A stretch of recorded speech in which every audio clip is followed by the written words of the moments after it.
Começa agora mais um episódio da série Super-Humanos, a evolução da espécie.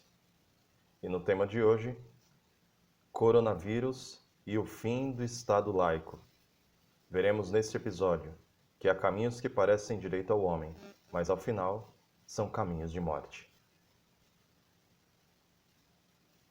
E aqueles que têm fé e acreditam, domingo é o dia de jejum.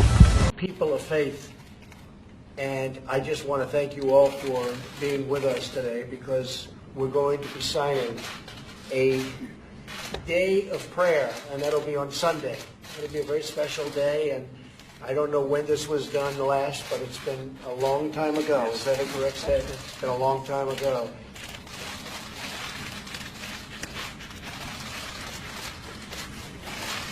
Okay. So this is going to call.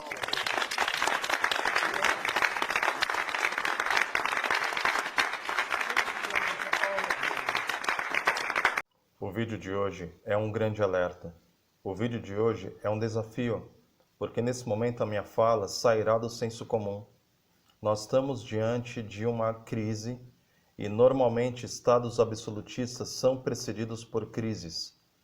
O coronavírus e o fim do Estado laico é uma mensagem de alerta com respeito às liberdades individuais. Um Estado laico deve proteger liberdades individuais. Porém, estamos vendo um grande movimento onde está ocorrendo uma aproximação indevida entre igreja e Estado. A Constituição americana, assim como a Constituição brasileira, elas promovem e defendem liberdade de consciência para crer e para não crer. Porém, o que estamos vendo é um início que parece bom, mas ao final pode ser um caminho de perseguição, perda de liberdades individuais, perda de liberdade de consciência e perda de liberdade religiosa. Eu preciso alertar você. Isso já aconteceu na história. Isso está acontecendo agora, diante dos nossos olhos. Eu quero deixar aí na tela para você imagens demonstrando aproximações como tem ocorrido, para que você perceba que parece algo muito bonito, parece algo, uma união, parece algo em prol de um bem comum, porém isto é um caminho perigoso. Na Idade Média, isso já ocorreu. Ocorre hoje em estados absolutistas. E se isso acontecer no Brasil, será uma espécie de neonazismo.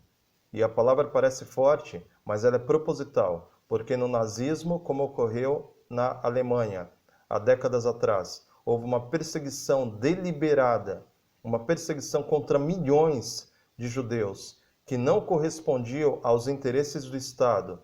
E se você fosse à Alemanha meses antes do nazismo começar, você acharia um absurdo. Porém, é isso que acontece quando o Estado se torna absolutista. E eu quero te alertar. Há caminhos para o homem que parecem bons, mas ao final são caminhos de morte. Veja comigo. Eu quero relatar alguns episódios históricos. Saul, ele tentou unificar em si mesmo igreja e Estado e foi rejeitado por Deus. Um outro episódio, Uzias. Uzias tentou unificar nele mesmo igreja e Estado. Recebeu um sinal na testa, lepra na testa. Essa lepra na testa de Uzias, quando tentou conciliar igreja e Estado, é um protótipo da marca da besta de Apocalipse capítulo 13. Um outro episódio, Daniel. Nabucodonosor, o rei, levantou uma estátua. Quem não se curvasse seria jogado na fornalha ardente. União entre igreja e Estado. Nós vemos também no episódio de Jeremias. Os sacerdotes queriam matá-lo, os príncipes defenderam. O mesmo nos dias de Paulo. A liderança religiosa da época estava espancando Paulo e foram os soldados romanos que o protegeram, porque a função do Estado é proteger a vida. A função do Estado não é promover religião. O mesmo ocorreu nos dias de Cristo. Jesus havia dito: dê a Deus o que é de Deus, dê a César o que é de César. Separação entre igreja e Estado. Porém, a liderança religiosa pressionando o Estado fez com que Pilatos, mesmo sabendo que Jesus era inocente, porque ele declarou isso, mesmo sabendo, ele condenou o inocente por pressões religiosas. Veja, não raramente o Estado cede pressões religiosas por medo de perder adeptos, porque inevitavelmente ocorre uma tensão entre igreja e Estado. Ambos compartilham a mesma base de governo. Porém, eu preciso te alertar. A função do Estado não é promover religião. Deve haver liberdade de consciência. Cada qual deve crer conforme os ditames da sua própria consciência.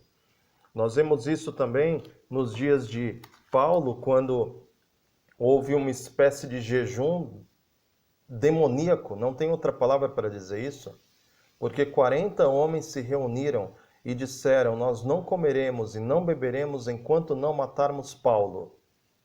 Observe, motivações religiosas podem criar cenários escandalosos.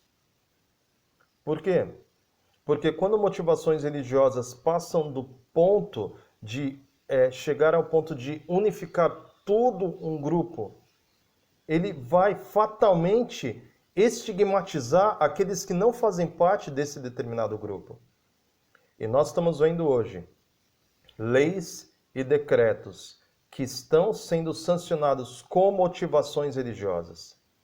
E Apocalipse 13 deixa muito claro que isso se acentuará quando houver uma convergência entre a besta do mar, poder religioso, e a besta da terra, poder civil, e os dois vão se unir numa convergência igreja e Estado, determinando que seja feito um decreto, e todos aqueles que não se curvarem diante dessa imagem, desse decreto, serão estigmatizados, perseguidos, presos e mortos. E essa imagem que está sendo levantada, ela pode ser hoje facilmente detectada por qualquer um que observar.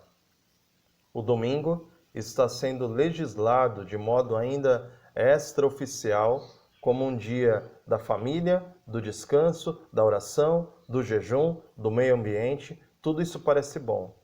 Porém, quando isso se tornar um decreto religioso político, todo aquele que, baseado na sua própria consciência, não se curvar diante desse dia determinado pelo Estado, será como um judeu dentro da Alemanha nazista. Portanto, abra os seus olhos, entenda que o governo de Deus é um governo espiritual. De fato, devemos orar, devemos buscar, mas isso não é função do Estado. Isso é função de uma pessoa diante de Deus, baseado na sua fé e na sua consciência.